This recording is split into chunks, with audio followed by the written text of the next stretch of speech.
अलवर के तिजारा में एसीबी की कार्रवाई। सरहेटा हल्का का पटवारी विष्णु यादव ट्रैप हुआ है। 4000 रुपए की रिश्वत लेते हुए रंगे हाथों पकड़ा गया। केसीसी फाइल को फॉरवर्ड करने के एवज में रिश्वत मांगी गई।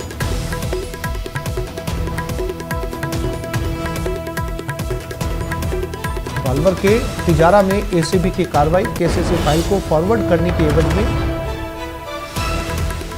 ये रिश्वत मांगी गई थी।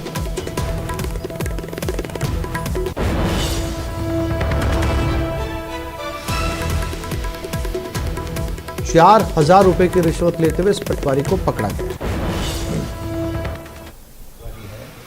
वो मेरी केसीसी फाइलें आगे बढ़ाने के लिए 4000 रुपये की रिश्वत राशि की मांग कर रहा है। इसका हमने कल दिनांक 14 नवंबर को सत्यापन कराया, तो सत्यापन में ये बात सही पाई गई और सत्यापन में सही पाए जाने पर आज प्रेमचंद इंस्पेक्टर के नेतृत्व में हमने ट्रैप कार्रवाई का आयोजन किया। जैसे ही परिवादी ने रिश्वत राशि आरोपी पटवारी को दी, उसी समय हमारी ट्रैप टीम ने उसको पकड़ लिया। आगे की कार्रवाई जारी।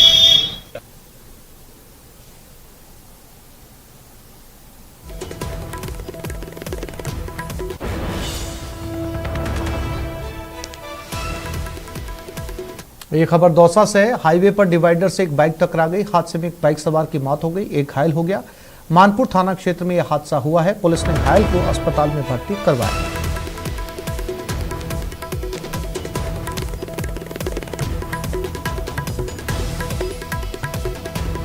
दौसा में ये हादसा हुआ। डिवाइडर से ये बाइक टकराई। बाइक सवार एक शख्स की मौत हो गई। और ये खबर जोधपुर से। बजरी लीज और ग्रामीणों में झगड़ा हुआ। बदमाशों ने जलाया। 2 जेसीबी में आग लगाई। एक कैंपर को भी आग के हवाले कर दिया। आग पर काबू पाने की कोशिशें जारी हैं। खारी कल्ला क्षेत्र की घटना है। मौके पर पुलिस के आला अधिकारी पहुंचे।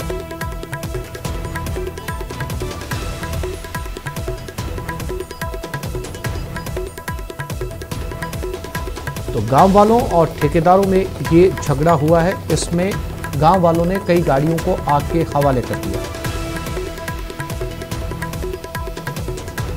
और इसी खबर पर ज्यादा जानकारी के लिए बात करते हैं हमारे जोधपुर संवाददाता चंद्रशेखर के साथ। चंद्रशेखर, इस पूरी घटना को लेकर क्या अपडेट? देखिए, बात करें तो बजरी लीज ठेकेदार और ग्रामीणों में ये एक बड़ा झगड़ा हुआ है, जिसमें जो लाठी बाटा जंग जो है ग्रामीणों और जो है बजरी लीज ठेकेदार के जो कर्मचारी उनके बीच हुई है। सबसे बड़ी बात, इस दौरान जो वो कैंप लगा हुआ था बजरी लीज का, वहां पर जो है ग्रामीणों ने आग लगा दी और इस दौरान 2 जेसीबी, 3 डंपर, एक ऑल्टो और एक कैंपर गाड़ी को जो है आग के हवाले कर दिया और पूरा कैंप जलाकर खाक कर दिया। इस झगड़े के दौरान महेंद्र सिंह, बलदेवराम, श्यामलाल और कमल मेघवाल जो कि आरटीआई कार्यकर्ता है, वो भी जो है गंभीर रूप से घायल हुए, जिनमें बलदेव की हालत जो है गंभीर बताई जा रही है, जिसका मथुरादास मातृ अस्पताल में इलाज जारी है। जी, जानकारी के लिए चंद्रशेखर आपका धन्यवाद।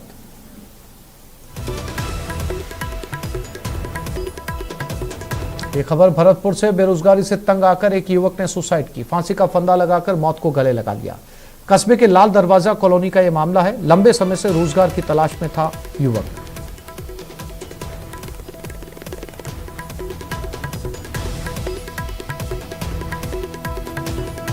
और बीकानेर के नोखा से खबर। नशे के खिलाफ पुलिस की कार्रवाई। एक युवक को 457 ग्राम डोडा पोस्ट के साथ दबोच लिया। आरोपी के पास से 3310 रुपए जब्त भी किए गए। पुलिस ने एक आरोपी को गिरफ्तार किया। तलाशी के दौरान मादक पदार्थ और नकदी भी मिली।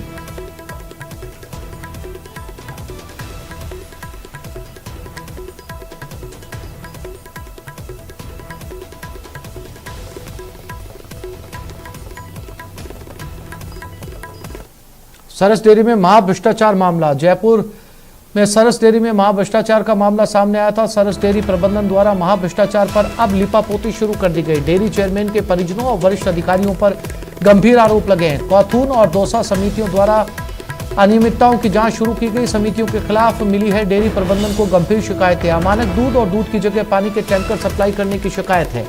डेयरी में महाभ्रष्टाचार की जांच सौंपी 2 प्रशिक्षु कर्मचारियों को। प्रशिक्षु कर्मचारी संदीप और अवधेश को यह जांच दी गई है। डेयरी एमडी कुलराज मीणा ने जांच समिति बनाई है।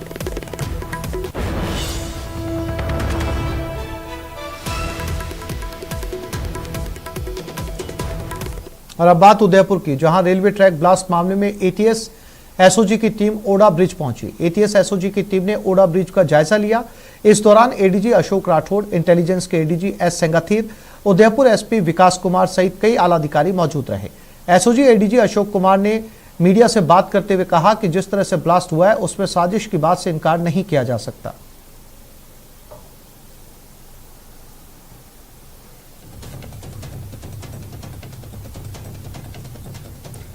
और कांग्रेस ने गुजरात के लिए स्टार प्रचारकों की लिस्ट जारी कर दी। लिस्ट में प्रदेश के 3 कांग्रेसी नेताओं के नाम शामिल हैं। अशोक गहलोत, सचिन पायलट और रघु शर्मा का नाम शामिल किया गया है।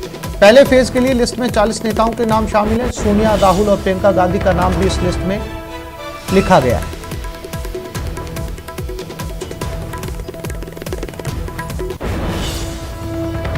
तो गुजरात विधानसभा चुनाव में जो कांग्रेसी नेता चुनाव प्रचार के लिए जाएंगे, उनमें राजस्थान के 3 बड़े नेता मुख्यमंत्री अशोक गहलोत, सचिन पायलट और रघु शर्मा के नाम शामिल हैं। इसके अलावा पहली लिस्ट में या बड़े नामों में सोनिया गांधी खुद, प्रियंका गांधी और राहुल गांधी के नाम भी शामिल हैं।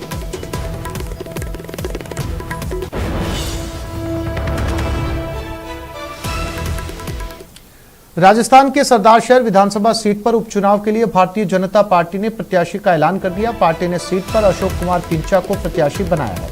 कल अशोक पिंचा नामांकन दाखिल करेंगे। इस दौरान प्रदेश बीजेपी के सीनियर नेता रैली निकालकर सरदार शहर में पिंचा को नामांकन दाखिल करवाएंगे।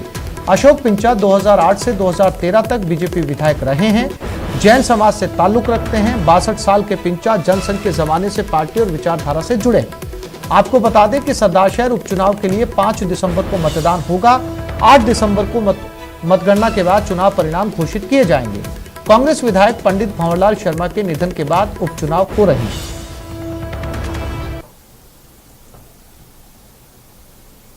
सीट पर बीजेपी ने अपने उम्मीदवार की घोषणा कर दी है। छिपा साहब को जो है वो विधायक के प्रत्याशी के रूप में जो है वो घोषित किया गया। इस वक्त राजेंद्र राठौड़ साहब है। क्या पृष्ठभूमि है, किन कारणों से जो है वो उन्हें टिकट दिया गया? एक अच्छे कार्यकर्ता, अच्छे संगठनकर्ता और पूर्व में विधायक के रूप में जिन्होंने अद्वितीय काम किया, वो अशोक जी पिंचा हमारे उम्मीदवार है।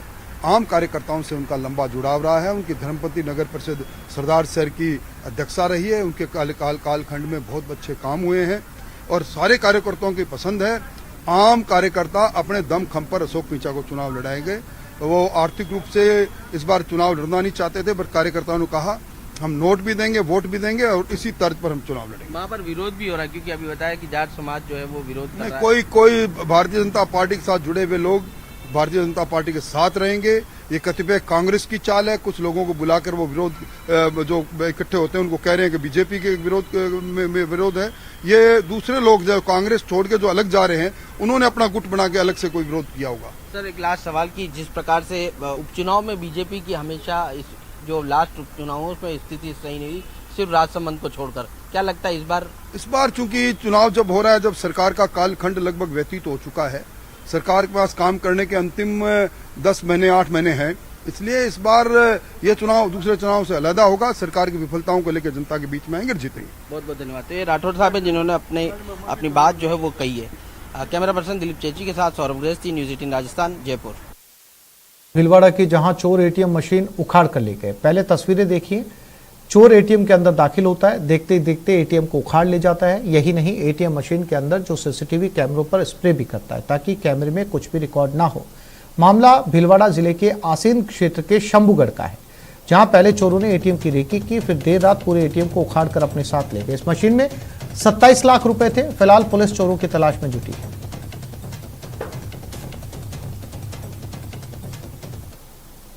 12:30 से 1 बजे के बीच में शंभूगढ़ थाने पे सूचना मिली कि अज्ञात मुलजिमानों द्वारा शंभूगढ़ कस्बे का बैंक ऑफ बड़ौदा का एटीएम उखाड़ के कुछ लोग लेके गए हैं। तुरंत मौके पे पुलिस पहुंची। पुलिस ने संभावित दिशा की और पीछा भी किया, लेकिन सफलता अर्जित नहीं हुई। रात को ही अलग अलग टीमें बना के सीसीटीवी फुटेज खंगाले जा रहे हैं। मुलजिमों का रूट तय किया जा रहा है। और अजमेर में चोर मस्त हैं, पुलिस पस्त। पहले तस्वीरें देखिए। एक चोर दुकान में दाखिल होता है, मोबाइल पर बात करते हुए इधर उधर देखता है, दुकान के गले में हाथ डालता है, 50,000 रुपए निकालता है, फरार हो जाता है। तस्वीरें रामगंज थाना इलाके की है। कहा जा रहा है कि घटना 13 नवंबर की, हालांकि चोरी की वारदात दुकान में लगे सीसीटीवी कैमरे में कैद हो गई। फिलहाल पुलिस सीसीटीवी फुटेज के आधार पर चोर की तलाश कर रही है।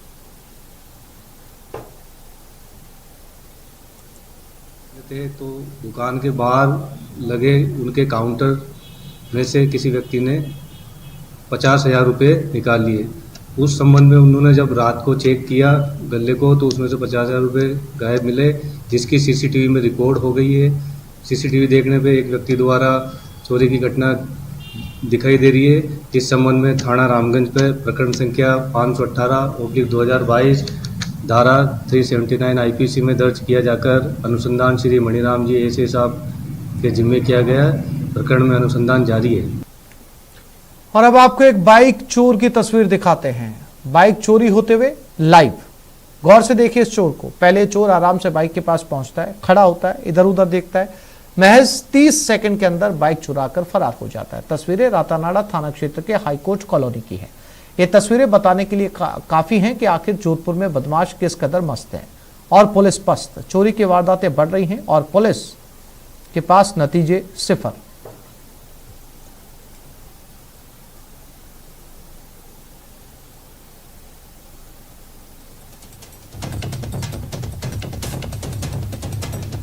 युवा बेरोजगारों की सीएम बैठक का बदला समय, अब 4:30 बजे होगी। बेरोजगारों के साथ सीएमओ अफसरों की बैठक। सीएम की व्यस्तता के चलते समय बदला गया। बैठक का समय, बेरोजगारों का प्रतिनिधिमंडल सीएमओ में ही मौजूद है।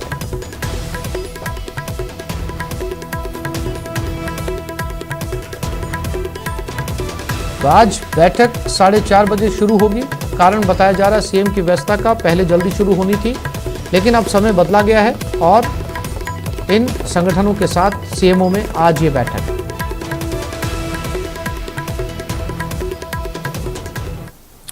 और अब बात सीकर की। सुना होगा, हो सकता है आपने देखा भी हो, शराब तस्करी का एक से बढ़कर एक हाईटेक तरीका। लेकिन शराब तस्करी का आपको एक ऐसा अनोखा तरीका दिखाने जा रहे हैं जिसे देखकर आप अपना माथा पीट लेंगे। सबसे पहले 2 तस्वीरें देखिए आपके टीवी स्क्रीन पर। पहले तस्वीर में उस गुप्त चैम्बर को देखिए जिसे खास तौर पर शराब की तस्करी के लिए बनाया गया। इस ट्रक को देखकर किसी को जरा भी शक नहीं होगा कि इसके जरिए शराब की तस्करी भी हो सकती है। कहीं से भी नहीं लगता कि इसमें शराब भरी है। शराब तस्करों ने शराब के लिए अलग से बड़ा चैम्बर बना रखा था। इसके अंदर शराब की पेटियां भरी हुई थी, लेकिन मुखबिर की सूचना पर सीकर पुलिस सजग थी और नतीजा शराब की तस्करों की सारी चालबाजी धरी रह गई। और आबकारी टीम ने पंजाब से गुजरात जा रही करीब 415 कार्टन शराब जब्त की। जब्त की गई शराब की कीमत 40 लाख रुपए है। पुलिस ने एक आरोपी को गिरफ्तार भी किया है।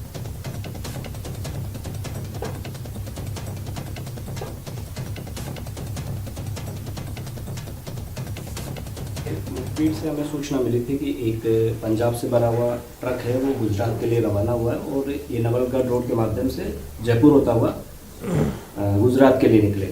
फिर उसी के बाद में मैंने और उसके बाद में सीकर दक्षिण के इंचार्ज रमेश कुमार मीर, उनके नेतृत्व में कल शाम को जाप्ते के साथ दासा के डाणी रेलवे फाटक के पास पहुंचे और नाकेबंदी की और सूचना सही पाएगी। और सूचना के तहत हमें एक ट्रक मिला RJ19 8317 और जो एक जनरेटर के अंदर कम से कम उसमें 415 गत्ता कार्टूनों के दारू मिली, जिसमें कम से कम 30 लाख से ऊपर का इसमें अमाउंट की इसमें दारू शराब प्राप्त हुई और इसको मौके से गिरफ्तार कर लिया गया। और आबकारी अधिनियम 1950 के तहत जो भी इसके तहत अभियोग दर्ज किया जाना चाहिए अभियोग दर्ज किया है और मुजरिम को आज कुछ दिनों बाद राजस्थान में भारत जोड़ो यात्रा प्रवेश करेगी, लेकिन अभी तक कांग्रेस पार्टी भारत जोड़ो यात्रा का रूट तैयार नहीं कर पाई है।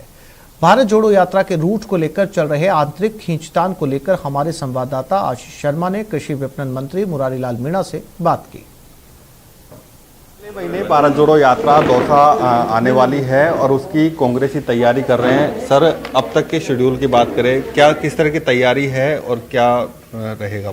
अभी तक जो ऊपर से डायरेक्शन है तो उसमें दौसा जिले में होकर भारत जोड़ो यात्रा राहुल गांधी जी निकालेंगे और करीब 4 रोज तक हमारे दौसा जिले के भारत जोड़ो यात्रा के रूट में बड़ा बदलाव। राजस्थान में यात्रा के रूट में बदलाव हो सकता है। वाइल्ड लाइफ एक्ट 1972 के नियमों के चलते बदलाव संभव। रूट में कोटा, बूंदी, सवाई माधोपुर का बड़ा हिस्सा आ रहा है। इन जिलों से यात्रा के निकलने पर संशय है। राजस्थान से गए नेताओं के दल ने यह सुझाव दिया है। रूट को लेकर दिल्ली से अंतिम फैसला होगा।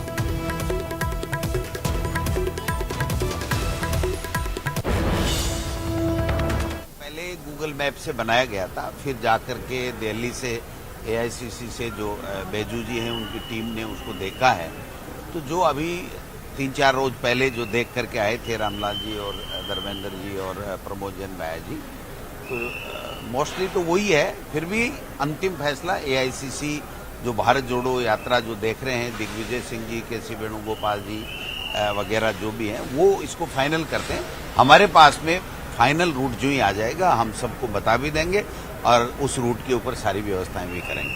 नहीं, रूट हमने फाइनल नहीं किया। रूट जो AICC की जो कमेटी आदरणीय दिग्विजय सिंह जी की अध्यक्षता में उन लोगों ने फाइनल किया है। टेंटेटिव जो रूट है उसमें आगे पीछे अभी कोई चेंज नहीं है जो आप पूछना चाह रहे हो, लेकिन कोई भी चेंज होता तो कमेटी के मार्फत ही होता। मुख्यमंत्री जी, प्रदेश अध्यक्ष जी, वो कमेटी के माध्यम से ही तय हो पाता। अभी तक का जो रूट हमने देखा है वो झालावाड़, कोटा, बूंदी, दौसा और हमारे अलवर होता हुआ जीरिका, फिरोजपुर होता हुआ निकलेगा। अभी तक का टेंटेटिव रूट हमने देखा। जो उनके चलने की जो स्पीड है रोज 25-30 किलोमीटर के बीच में, कभी 23 भी होती, कभी 27 भी होती है, तो वो हमने देखी। रुकने की जगह राजस्थान के यात्री, भारत यात्री अलग अलग रुकेंगे। उन सब चीजों की तैयारी हमने देखी है। दिन फाइनल कितने दिन रहेगी? 18, 21, 15? जो उनकी यात्रा का जो चलने की जो स्पीड है वो लगभग 20-21 दिन पर बैठ रही है। फिर फॉरेस्ट लैंड जो आती है, वाइल्ड लाइफ, क्योंकि 1972 का जो वाइल्ड लाइफ एक्ट है वो गांधी परिवार ने ही बनाया। इतना शानदार जो हमारी यात्रा में नाच गाने वगैरह, जो देशभक्ति के गाने वगैरह होते, तो वाइल्ड लाइफ में वन्य जीवों को परेशानी नहीं हो, तो उसको हमने टालने की कोशिश की है। ये खास तौर से हमने चीज देखी है। वो खुद टाल रहे हैं। उनके डायरेक्शन ये है कि वाइल्ड लाइफ को कहीं डिस्टर्ब नहीं करें। बाकी जो उनके 21 दिन लगभग बैठ रहे हैं उसी के आधार पर होगा।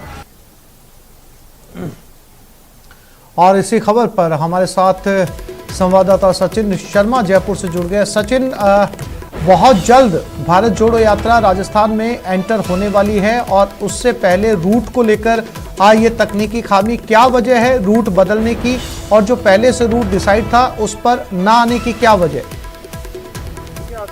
लंबे समय से बात चल रही थी लोगों के बीच में कि भारत जोड़ो यात्रा को राजस्थान आने में अब तकरीबन 20 दिन का समय बचा है और उसके बावजूद भी रूट फाइनल नहीं हो पा रहा है।